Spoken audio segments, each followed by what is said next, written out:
In New York, the museum at FIT honored the golden anniversary of the Council of Fashion Designers of America with an exhibit appropriately entitled Impact. A coffee table book also commemorated the landmark birthday. The word impact illustrates really what American fashion is about. It's about design and pragmatism at the same time.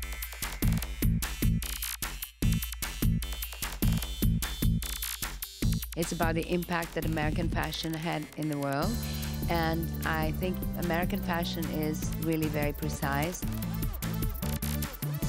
It's each designers that gave the clothes that they wanted to, so that also makes it very interesting.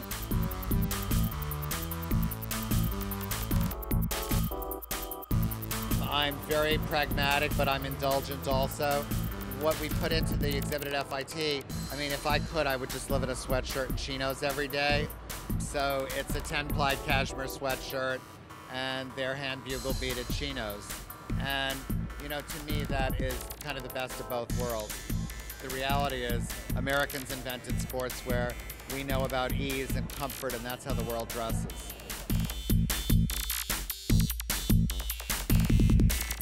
You know what it is? I think it is a way of people's dressing today. I mean, we're always on the go, traveling all over the world. It's lovely to see how modern it looks, which I think is fantastic. You know, ageless, timeless, modern.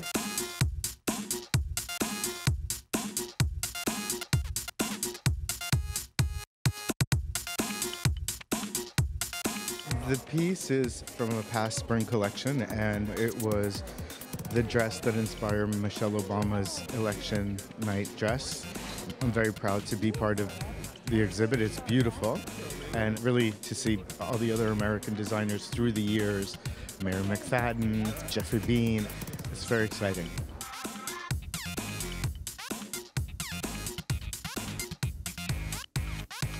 I chose the one Renée Zellweger wore when she won the Oscar, and I think it's very graphic and it's very Herrera.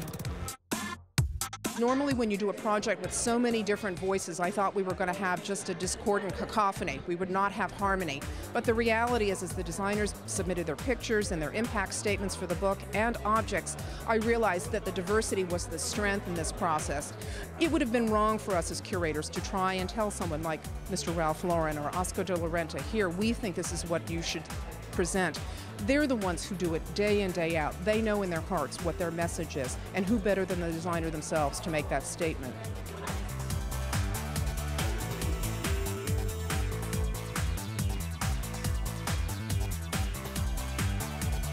You know, I think it's hard for all of them to pick the one piece that they think is the pièce de résistance of their whole career. When Marc Jacobs decided he wanted a piece from his infamous Perry Ellis grunge collection, he realized he didn't have one in his own archives, but his friend Anna Sui did. I was lucky enough to be Marc's friend at that time, and I fell in love with that dress when I saw it coming down the runway. So I asked him if I could have one, or I wanted to order it, and I think that was a collection that wasn't produced. So I got the sample. When we were asked, I was totally excited, and I went to the exhibition and it was there on the back wall and it looked just so beautiful. It was really an honor for my studio and the atelier to have a piece there. I mean, it's my little dress and with all these long, big things, and I had no choice but choosing the wrap dress. I mean, I would have been totally inappropriate. Of course, it was my flag dress. You know, for me, I created this dress more than 10 years ago before this shock of September 11. It has become an iconic dress for me, and I think for the women that know my work. I mean, it's just cool to be part of sort of a museum like that. We're huge fans of the FIT Museum, since a lot of shows there.